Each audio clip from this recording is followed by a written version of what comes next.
Hey everybody, welcome into the back room. I'm Andy Ostroy. We have a very important guest today talking about a very important subject. Bill Weir will be here talking about his new book. We will get to Bill in a second, but first, thank you for tuning in. We appreciate you listening, and we'd love to hear your comments. So email us at backroomandy@gmail.com and or post on our social media, and we'll read some feedback next time. And if you like the podcast, please rate and review and follow or subscribe, and you'll be notified every time we post a new episode. So let me tell you a little bit about Bill Weir. He is a veteran, award-winning anchor, writer, producer, and host who came to CNN in 2013 after a decade of award-winning journalism at ABC News. In 2019, he was named the network's first Chief Climate Correspondent, drawing on his experience creating and hosting the primetime CNN original series, The Wonder List with Bill Weir, now streaming on Discovery+. Throughout his network career, Bill's reported from all 50 states and more than 100 countries, covering breaking news and uncovering global trends, including Hurricane Katrina, the Japan tsunami, the Afghanistan and Iraq wars. As a writer and anchor, Weir produced several special hours for CNN and ABC Primetime on topics ranging from religion, brain science and Woodstock, to the business of mail-order brides and the rise and fall of General Motors. His first book, Life as We Know It, Can Be, is on sale April 16th. Bill, welcome into the back room. Thanks for having me. It's good to be in the back room. So I've always wondered what goes on back here. Oh, God, all kinds of stuff. Some good, some bad. And we don't talk about it, though. You know, it's like Vegas. What happens in the back room, you know? So before we talk about your book, I want to ask you about a very recent, I guess it's not weather-related, but the earthquake in New York and Jersey. What do you make of that? Is that something that really should be a cause for alarm? I don't think so. There are faults, minor ones everywhere that we don't think about in some cases. I was in the Northridge quake in Southern California back in the day, which was a big one. And I was, young teenager back then, maybe even in college at that time. And it still is among my most poignant memories. And so this one, I equate it to skiing in Wisconsin, the quake we had here. It shook some people up. It rattled some folks who don't generally think about it, but it was nowhere near the kind of seismic event that folks are used to on the West Coast or in Japan, and that as well. There are some, I think we should always be concerned about the ways and appreciate the scale at which we manipulate the earth and the human impact we have. How fracking for oil and gas in Oklahoma created seismic activity. When you start messing around with hydraulics, we've pumped so much groundwater in certain parts of the world that it's literally adjusted the mass of Earth that shows up not only in time, but in gravity, as well as all the ice that is melted in the last generation. So that has some effect on seismic activity. But of all the things that I'm worried about, earthquakes in New York and the East Coast are not one of them. So when we look at it in the context of other weather disasters, like we always have tornadoes, we always have hurricanes, we always have fires. But the hurricanes, the tornadoes, the fires, et cetera, that we've had in the last 5-10 years seem to be much more extreme than ever before. Exactly. So in the context of that, is an earthquake in New York any cause for alarm? But it doesn't sound like it is to you. It doesn't. I don't think so. I mean, there might be some emerging science on that, but earthquakes are the result of just tectonic plates underground bumping into each other, rubbing up against each other. Whereas what we're seeing in weather patterns is purely the result of a hotter atmosphere. We've known about the greenhouse effect for, over 150 years now. The idea that the more heat trapping gas we put up there, like this big quilt around the earth, the more we change the chemistry of the seas at the same time. A warmer atmosphere holds a lot more water. So when it rains, there's a lot more rain. But it can also shift patterns to extend droughts and just change the jet stream, which should look like a nice tight belt around the top of the earth, keeps the cold up in the freezer up in Canada and the Arctic, and keeps us down here. But now we see that pattern sort of wobbling and going crazy. And we're getting these, the blizzard event in Texas a few years ago, and the water cycle whiplashing between mega drought and atmospheric river that can bring dead lakes back to life. It's just that the weather patterns that we grew up with, they don't exist anymore. The Earth has warmed to the point now, and one clever way I heard it, somebody describe it, weather is what you're wearing today, climate is what's in your closet. And as more people around the world have to expand their closets now to have, safari gear that you would wear, in the tropics up in British Columbia because it gets so hot there. The heat waves they had, folks in Yorkshire, England now understand why smart Arizonans keep oven mitts in their car because, the steering wheel can get so hot. And so all of that is really the result of atmospheric activity. Earthquakes, not as much. So the book is called Life as We Know It, and then in brackets, Can Be. So I want to know what's behind the title of the book, and why is Can Be in brackets? Well, the title actually came as a line that I had written, and my editor said, "Oh, maybe that's your title there."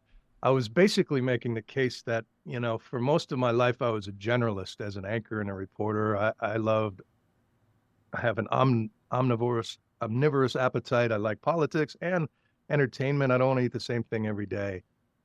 But when the opportunity came up after I'd done years of sort of international travel shooting documentaries, CNN created a climate desk, and I realized that this is the one beat that includes all the others, the economy, foreign policy, energy, transportation, housing, food supplies are all tied to the climate story in some fundamental ways. We built these systems for a different planet that doesn't exist, sadly, anymore.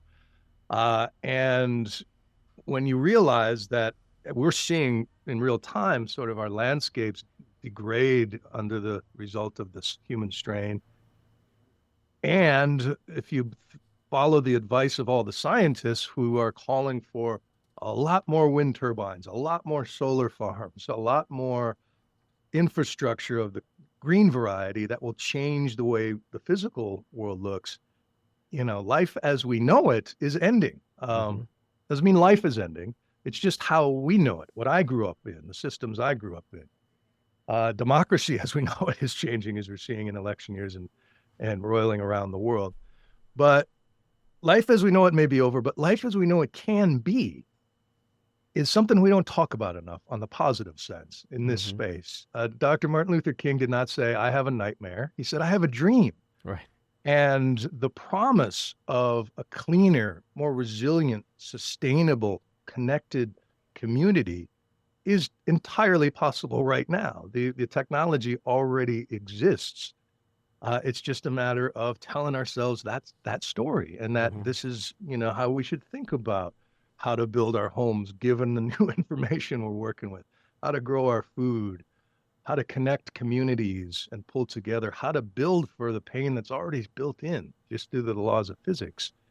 I don't think the general public appreciates that, because our mindset as Homo sapiens is our timelines are just so short, given the age of the Earth and eons it takes for this sort of Goldilocks planet we live on to settle into what it is right now. I don't think we appreciate how fast we're capable of changing that.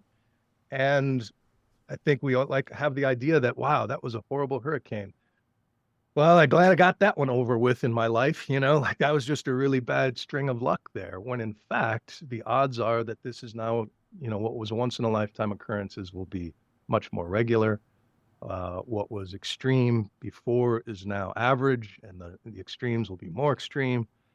And I think what I'm trying to argue is that the communities that lean into each other now, when the skies are relatively blue, and connect around each other, around strength of community, around nature, will be the communities that suffer the least, come what may.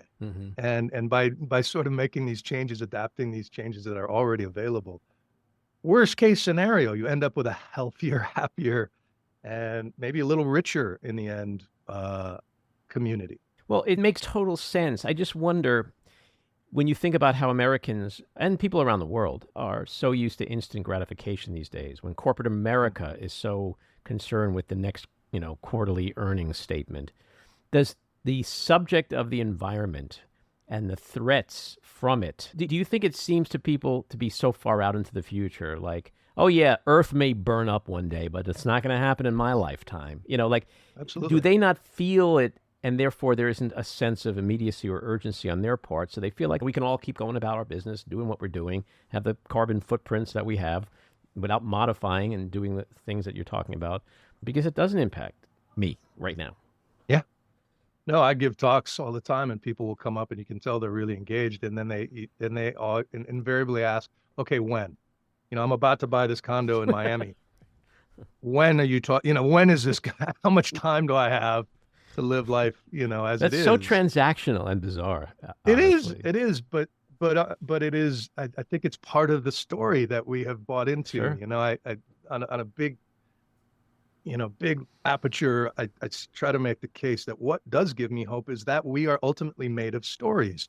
All the flags and borders and currencies and corporations that we think have such permanence are just stories that at this moment we agree upon. They're changing constantly. They're always under revision. The stories of political parties are completely different from year to year, right? Hmm.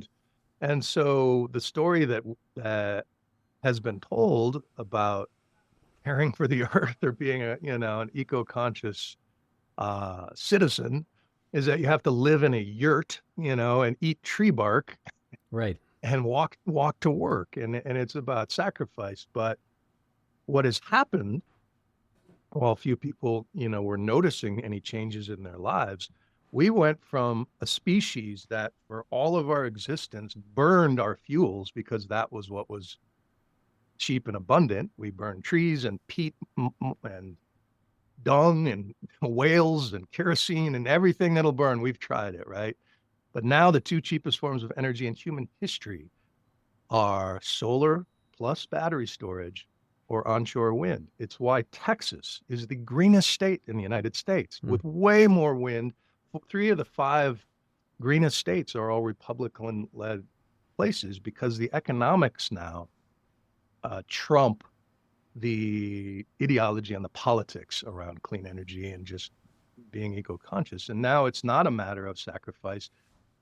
I predict we're going to sort of reach an era where once having a super efficient home or a home energy score that was super low, it will be a status symbol instead of the Hmm. weirdo on the block. Hmm. And how much are you saving? Like how much better is the earth for you being on it needs to be our metric for CEOs and leaders, Hmm. I think. And how we get there, what kind of stories we tell, how we reward folks for that, I don't know. And how many people actually buy into that.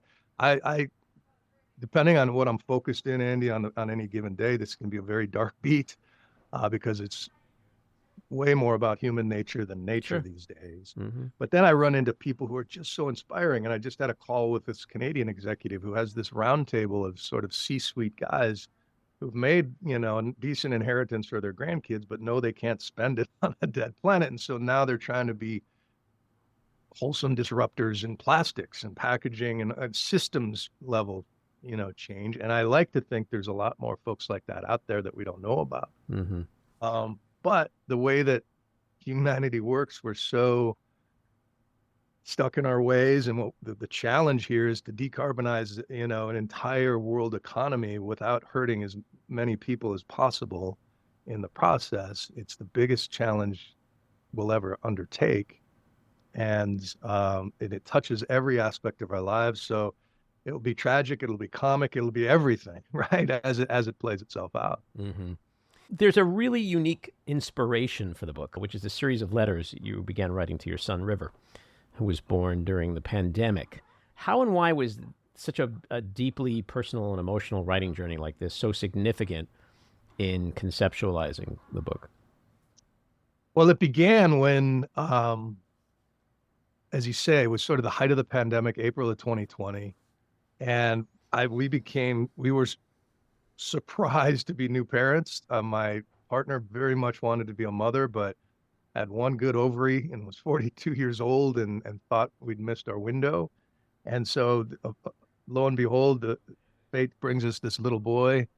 And I was so thrilled. I have a daughter who's 16 years older than him from a previous marriage and had her as sort of a measuring stick. I did a show called The Wonder List where I went to the wonders of the world and wondered what would be left of them when she was my age in the year 2050. And so now I'm restarting as a parent with looking at him, realizing this kid's going to live to see the 22nd century. So much is happening week to week in those early days, pandemic, and then the George Floyd. I was covering the protest after that and the election and all of that stuff. And so I started with these sort of Earth Day letters to my newborn that maybe he reads when he grows up and wonders what we were doing back then. But, sort of letters of apology. I'm sorry we broke your sea and sky. But also, I'm so glad you're here because we need helpers. And I believe in my heart, my little boy will be a net positive for the planet and everyone who knows him. At least that's what I'm trying to raise. And I guess I have too much Midwestern humility to write a self-help book or a preachy, here's how you should live your life. But there's something liberating about just teaching my kids. The front half is to him, back end is to my daughter. It's structured around how they fill their pyramid of needs and just gathering stories cautionary stories through history, on my reporting trips, inspirational dreamers and doers who tackle these monumental challenges, I think, with really creativity and so that's these letters now. I'm about to write my 4th Earth Day letter to River. They were pretty dark in the beginning, and I was supposed to turn this book in a couple of years ago, and I'm kind of glad events kept delaying it because events happen on the ground. I've met so many inspirational people that I wake with more wonder than worry most days. I hope it connects not just with other parents out there, but kids as well, and looking for a new way to think about this very thorny topic, Now, back in 15, when your daughter Olivia was 11, you had a similar inspiration in terms of conceptualizing the Wonder List Exactly. for CNN. Yeah, there's something about the lives of our just to think what happens in a lifetime, right? Like my grandparents were alive from the Wright brothers to the space shuttle, and that's crazy when you think about that. Yeah, right. And that's like insane changes per lifetime in there. But I think that those amount of changes will seem as quaint as the butter churn itself when you measure them between what AI is going to do, in what is already happening in terms of political upheaval around the world, what medicine is going to do, gene editing, CRISPR. Who knows? It just feels like we're in this accelerated age. And I think that's just something that people can relate to all the time. They say, when I was a boy, I used to fish in this place and we had starfish and this, and now they're gone, And so there's that shifting baseline syndrome of your kids don't know the bird song they're missing, and how do we communicate that? How do we fight that loss and capture moments of restoration and show how things can come back given the space and just rallying around things that we all agree on are special, regardless of how your neighbors vote different than you probably can agree on your favorite hiking trails or what's great about the songbirds and both of your feeders, and connecting around that stuff in the modern age is becoming more rare, and I'm hoping we plug back into it. And in the book, in addition to science and physics, you emphasize psychology when analyzing climate change. And the book is kind of structured around Abraham Maslow's hierarchy of needs in the age of climate change, which is such a fascinating way to structure the book. How did you arrive at that? Well, I was just looking for a way in. Yeah, I honestly didn't know. I'm not an outliner. This is my first book.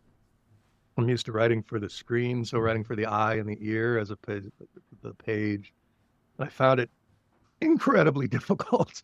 And I'm not an outliner, so I write like a guy lost in the woods at night, with a dim flashlight and a lot of dead ends. But it really boiled down to me, like what made this problem in the first place is how we define our wants and needs. And that when you start thinking about human motivation, and invariably you end up with this sort of OG founding father of humanism, who I fell in love with his story. Abraham Maslow is, immigrant's kid in Brooklyn, big family, and his parents were horrible from the way he describes. His mother was just abusive and racist, and he found two stray kittens and she'd smash them to death. And, he described her as this nightmare. And then, so he hid out in the library, and on the streets, he got beat up by anti-Semitic gangs. He tried to join a Jewish gang to protect him, but they wanted him to kill a cat for initiation. So he just saw all this horrible human behavior and just became obsessed with psychology. And in 1939, he wrote A Theory on Human Motivation. And he doesn't describe a pyramid, but that's the shape it takes in popular culture after that. And his theory is that we all have the same just basic pyramid of needs, where the first floor is just the stuff that keeps us alive physiologically. It's air, water, temperature is close to 68 degrees, certain minerals, excretion, sleep. If we don't meet those needs, nothing else matters. Level 2, though, is safety.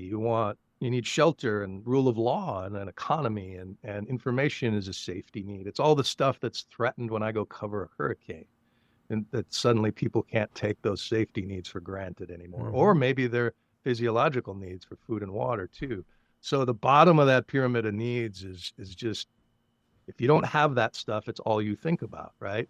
But if your belly is full and the door is barred and you feel safe, then level 3 is love. You want to belong to somebody or a tribe.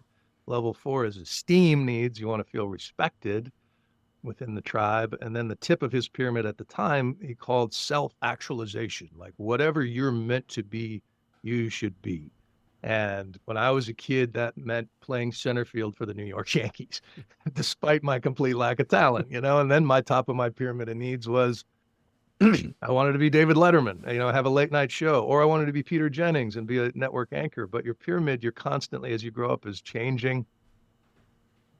It's defined by the stories that you're in, again, like where what brings you esteem, whether you're a kid, in Queens or Texas, right? It's different. And I moved around a lot growing up. And so I was just reflecting on that as a nice way to structure this and do a chapter on air and do one on water and food and the threats to these modern threats to these things that I took for granted. I never gave two thoughts to my food or water. We were lower middle class, but I never had to think that I would have worried that I wouldn't have shelter. And I worked in construction as a teenager, never thought about how we build shelter with skinny little walls and giant furnaces and air conditioners. Instead, what if we did it the other way around?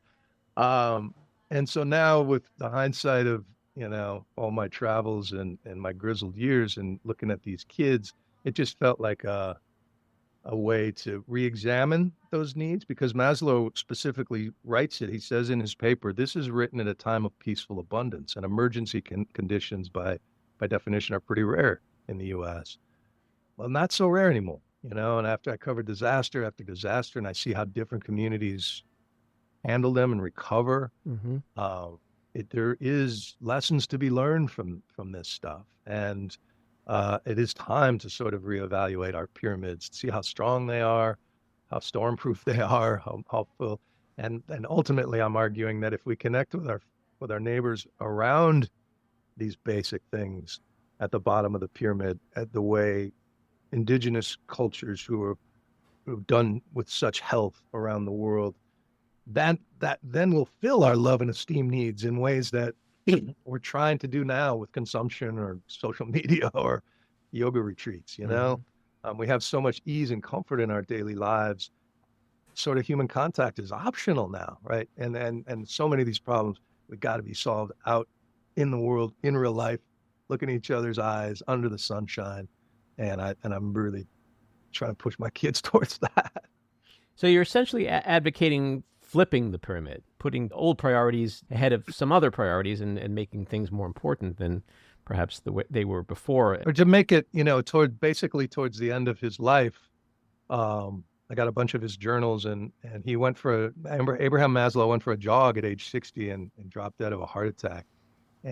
But by the end of that life, he was ready to ditch his original tip of his pyramid, the self-actualization piece, that he thought, he looked at a general or CEO, and this person was, born to do that thing, and they do it so well.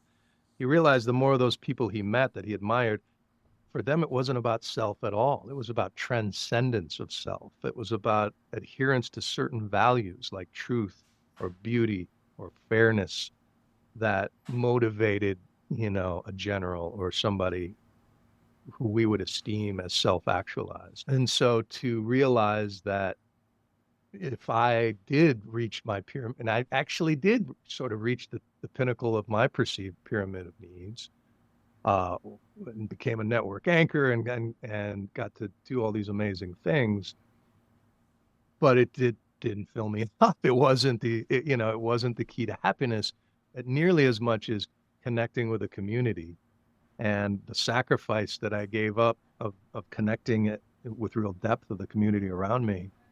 I regret. And so what I'm trying to do is tell my boy, learn from your old man's mistakes. I grew up thinking a Rolling Stone gathering no moss was cool. Rolling Stones are cool. But moss, it turns out, is a very good indicator of a healthy environment and ecosystem. And we all need a little moss in our lives.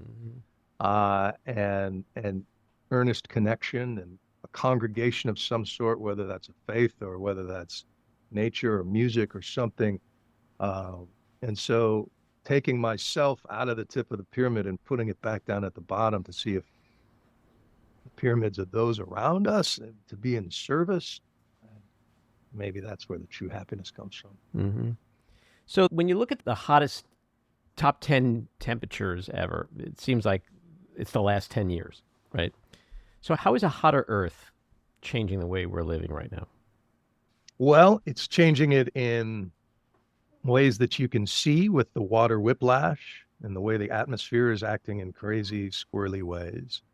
You can see it in ocean temperatures, which were hot tub warm last summer and are expected to be even hotter. That's why this predictions for the upcoming hurricane season are at a record high, the most active ever they've predicted, just because of that heat engine that's in the oceans now. But it's also being absorbed by people in ways I don't think they notice. Part of inflation, food inflation in particular, has to do with shipping costs, because getting a barge full of grain down the Mississippi is getting more and more expensive because the river has been so low in recent years due to droughts. And Hurricane Ian took out up to half of the pollinating bees in Florida, which are used to pollinate crops around the country. So these supply chain vast trickle effects are raising costs. Insurance rates in places like California and Florida are going up. You can't even get insurance in some places. That's affecting property values in some places as well. And so companies are trying to adapt in various ways. Cities in the hot zones, places like Phoenix, now have chief heat officers. They're looking at cooling systems that like Spaniards have used for years, which use underwater canals and wind catchers to cool temperatures of city streets. Cities will get visibly brighter and whiter as the planet gets hotter, much the way that folks in Mykonos, Greece, figured out if they paint their homes white, it's much cooler on the inside. A professor at Purdue and his students discovered the whitest paint ever discovered, which reflects 99% of sun power back into deep space and can actually cool a building by 10 degrees just by being, painted this color. Temporary week-long and month-long heat insurance policies you can now buy in Japan and in the Middle East. So basically, I'm self-insuring against heat stroke, which I know is probably built into my day. It's for outdoor laborers. In Qatar, when they're building those soccer stadiums, for the World Cup, they came up with these stay cool suits that, cool off body temperature through ventilation, just so people can work in these temperatures. Construction sites are moving towards the middle of the night. We may get to a place where it's just impossible to to work in construction in the middle of the day in places like Phoenix, where last year, I think it was 115 degrees for over 2 weeks straight. And they've done studies now where the performance of workers in Asia in factory work, manufacturing work, productivity goes down as the temperature goes up, even though the factory is air conditioned. And the reason is why is most of those workers go back to homes that are not air conditioned. And so restless sleep and sweltering nights, takes a toll in various ways. And the people who, live through these events and, go through an atmospheric river or a mudslide or something, I'm seeing more and more there's this shift in psychology again about how we think about these things. And if you think this is a one-off fluke event and you want your municipality to rebuild for you, it's a very different mentality than your neighbor who says, if this is the new normal, we can't stay here, and managed retreat from raising tides and diminished coastlines is a real thing. It's a real strategy, but that's really hard for most people to even think about. Retreat is not in the American vocabulary, but if a place has been rebuilding again and again and again, and the projections are it's just going to get worse, these are just really tough conversations that will have to be had sooner or later. So on that note, I want to ask you about two factors in achieving real change. The first is education, which kind of speaks to what I was saying before about people thinking that this is a problem for the future and not now. But also under that umbrella, I've encountered people, and I'm sure it frustrates the hell out of you when you hear people say things like, there's no climate change. It was 5 degrees in New York yesterday, right? So the fact that we have cold days somehow to some people is proof that climate change or global warming doesn't exist. Now, there's education on the adult level, but there's also education on the child level. Like, what is your thinking in terms of how good or not we as a country are doing in educating both our young people and our adults in really understanding what the problem is? Because there just seems to be so much misinformation or just a lack of concern. Maybe it's just because they don't understand it. You're absolutely right. And I do think that it was, unfortunately, what makes all of that confusion worse is that it was deliberate. There are now something like almost 36 lawsuits winding through courts around the country where cities, states, and tribes are suing big oil companies for hiding the cost of their product. They knew, we now have internal memos that show scientists at these big oil companies knew that climate change would be the result. They had predicted with sort of eerie accuracy where we would be globally right now, and it's being played out. And so cities like Charleston, South Carolina, in a Republican state, they're suing these companies saying, look, you got to help us build this $1 billion seawall to protect this historic part of America. This is loss and damage time. And so that's winding its way through. But if you just look at the messaging around it, and it wasn't up until maybe 5 or 10 years ago that the warming became so extreme and so obvious that a lot of deniers just dropped that it wasn't happening at all. Now, if you talk to people who resist, they say maybe it's a natural cycle or whatnot. But, my daughter has a irrational fear of sharks. And I don't blame her for that. I blame Steven Spielberg because he made Jaws so convincing that it scared a generation about sharks. It worked on me.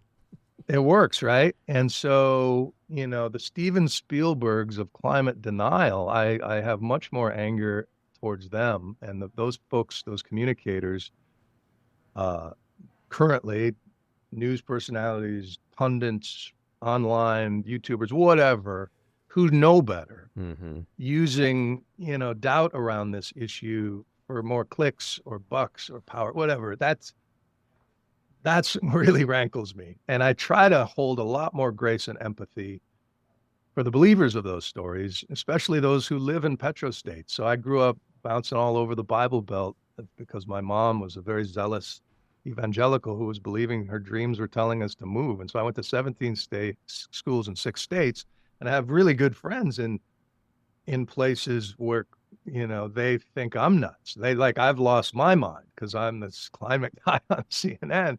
But I understand why they think that way. I know what they've been fed, and I know, we're the product of our stories. And I think that because the terms around it have been so loaded and politicized, nobody Mm-hmm. talks about it, right? Mm-hmm. And so the thing that gives me hope is a study that was done in 2022, Yale, Boston College, a bunch of other schools. They polled Americans, said, just guess what percentage of your countrymen and women care about climate and want to do something about it. And most people, despite their party, guess 33 to 40%. When in reality, it's 66 to 80. They think you're outnumbered 2 to 1 by people who don't get it or don't care. The opposite is true. You're surrounded by climate allies you didn't know you had, but nobody's talking about it Mm-hmm. because who wants to bring it up at drop off or bring it up at a cocktail party? But I think the way we bring it up and the way we get at it is the hope part, the life as we know it can be. Hey, wouldn't it be cool if we had electric school buses and our kids didn't have to breathe this diesel, exhaust that we're right standing in here at drop off? And then the school could plug the school into the bus as a battery and light up the classrooms after dark. Wouldn't that be cool? We should get in on this grant program I heard about, or whatever. And I think that stuff is going to come, but the more we sort of get in front of it before disaster strikes, before we're forced to think about how to rebuild a community, the better. Mm-hmm. And yeah, these things take time, but conversations and our stories can. Like I was raised, you probably the same generation, taught absolutely never talk to strangers on the phone, never ever get in a stranger's car.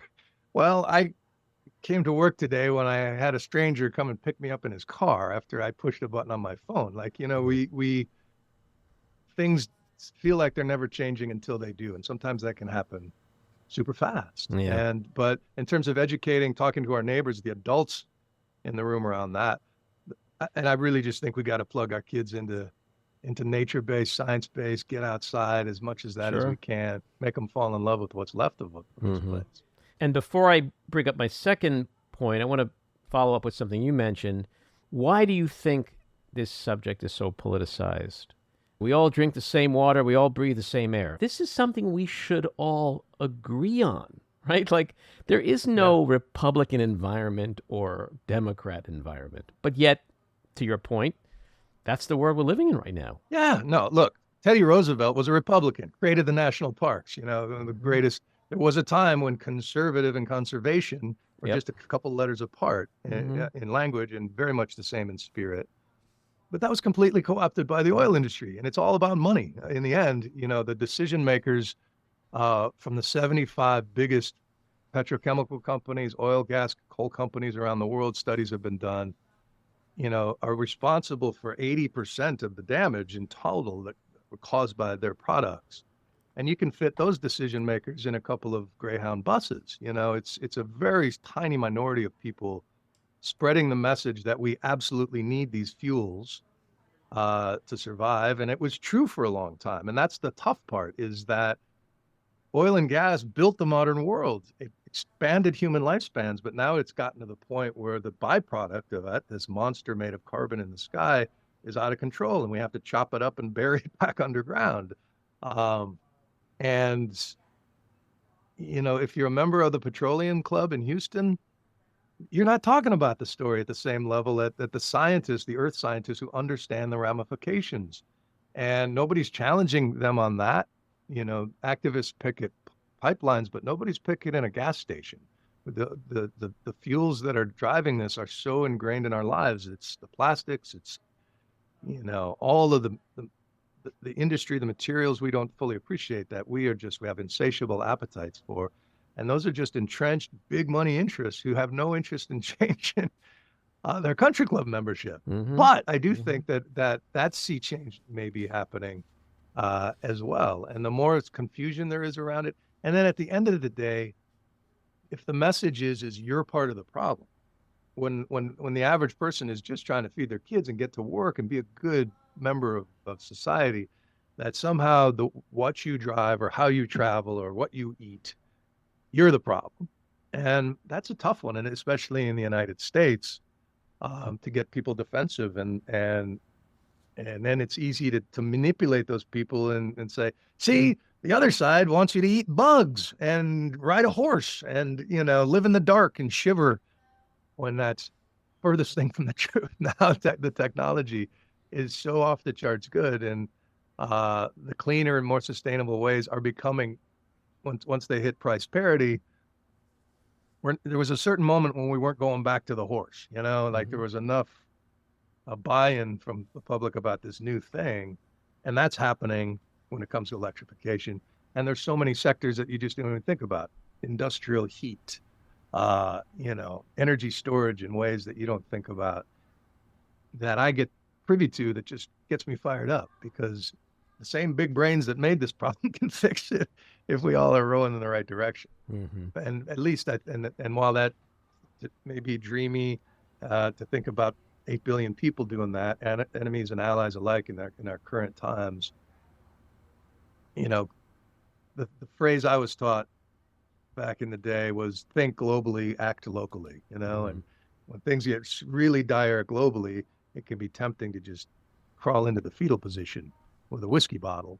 But I argue that that's the time more than ever you want to act locally and connect with people around you and fortify community. So when things get rough, you're there to take care of each other. And so the other thing in terms of fighting climate change, are there systemic government failures on the local, state, city, federal level that serve as the greatest obstacle? It's a big problem. And I think that the more civically engaged my kids are, the better. That's what I'm trying to teach them, just to be sort of conscious consumers, know their power of choice in the market that they were born into, know their power as voters. But yeah, a lot of it has been obviously manipulated from special interests. And the one topic that I think of any other in history of economics that has reached the greatest consensus, including members of Ronald Reagan's cabinet, George Shultz and Baker, is a carbon tax. That if you want to fix a problem like this, you put a tax on the problem. And what you do with that tax money, whether you use it to build climate resilience around the country, whether you give everybody a dividend like they do in Alaska, where everybody gets a check at the end of the year, you can debate that out. But that is how you start with a high tax on it, and it comes down, and there's a natural market incentive to come up with alternatives for fuels that don't burn carbon. But again, oil companies got no interest in seeing that happen. Same way bottling companies fought, recycling laws and bottle ban, that would have lessened the plastic pollution problem. And at the end of the day, a lot of this stuff is just caused by old-fashioned human greed. Until we come up with a vaccine for greed, we're going to be wrestling with these things. But social pressure, social license, again, the story can change. So this journey that you've been on in writing this book, are there particular stories, people, communities that stand out? Yeah, both on the proactive side, like this guy, Sid Kitson, who's a former NFL lineman, played for the Packers and Cowboys, and then after his career went into real estate, but was an environmentalist and wanted to develop, prove to people in Florida that there was such a thing as an environmentally responsible developer. And there was a huge tract of land that came up for sale. The state really wanted it to connect Lake Okeechobee and Charlotte Harbor, amazing wildlife corridor, this cattle ranch that had been around for generations. And this guy, Sid Kitson, went in and bought it, sold most of it back to the state, and set out to create the first solar-powered town in America. And people thought he was nuts, and he had to wrestle with Florida Power and Light. He had to fight off big nature, like, the Audubon Society and others. Or it wasn't the Audubon Society. They actually saved him.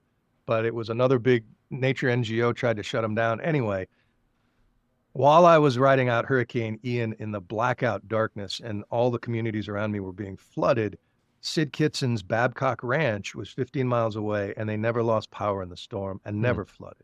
The way he designed with the wetlands, with the natural flows, respecting the natures, letting nature essentially lay out the housing development instead of domineering it, he avoided so much pain by burying their power lines. A lot of folks had batteries, didn't need them. Um, and now the waiting list to buy a house in Babcock Ranch is years long. Hmm. And suddenly Interesting. here we have a proof of concept Sure. of a guy who wasn't some tree hugging hippie. He just knows that there's a cleaner, smarter way.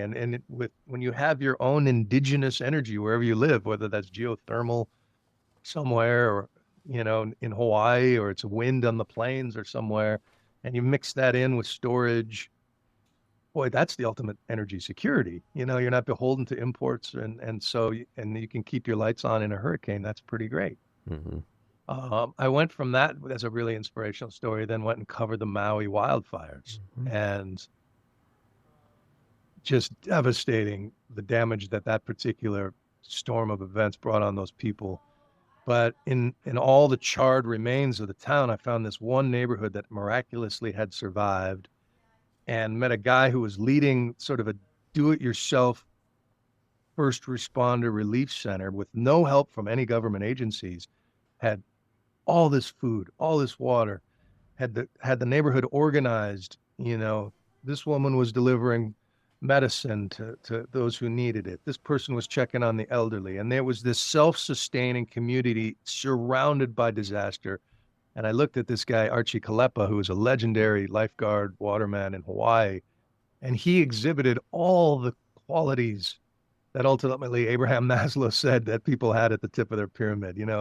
Those values. He was filling the needs of his people at the bottom of their pyramids with food and water and shelter around them. He was worried about what was in the air, the ash and the toxins, but he was also filling their love and esteem needs in the way he ran the meetings and brought in music so people could relax, after a day of shoveling ash out of, and it just was so impressive to me to see somebody in this age of increasing disaster. My little boy's 4, and already in his life, there have been, I think, 86 separate billion-dollar disasters just in the United States.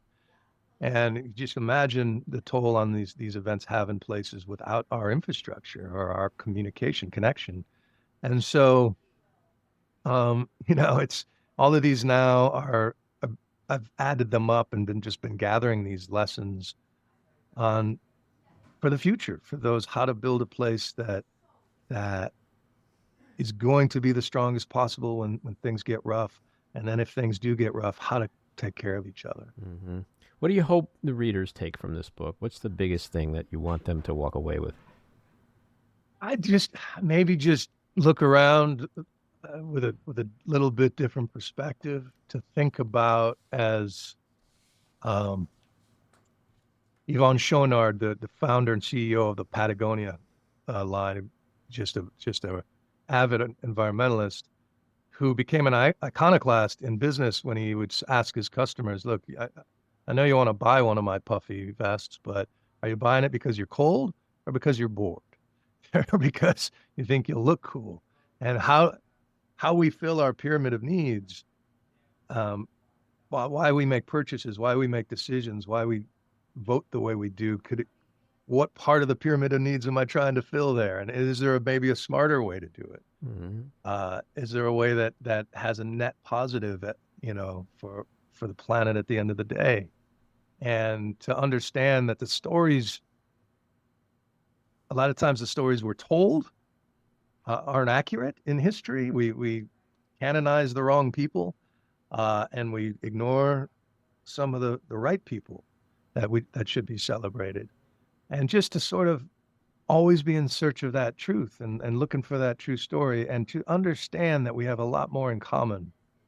Uh, and we worry about our kids really in the same way, regardless of country or creed. And we have so much potential as people, and there could be a brighter tomorrow. Absolutely, we can write a better story together. Hmm. That's what I hope they leave with it. Hmm. So my last question has nothing to do with climate change. Okay. We here in the back room, we like to get a window into people's souls. And one way to do that is through music. So give me your top 5 musical artists of all time. Oh, of all time. Wow. Okay. The Beatles. Wow, we've had a run on the Beatles lately. Awesome. Have you? Yeah. Yeah. I mean, you got it. Well, it took us about 185 episodes of doing this podcast for some of them. Oh, really? To get? Yeah. And then that, now, like yeah. in the last 2 weeks, like everyone mentions the Beatles, which is kind of funny. That's funny.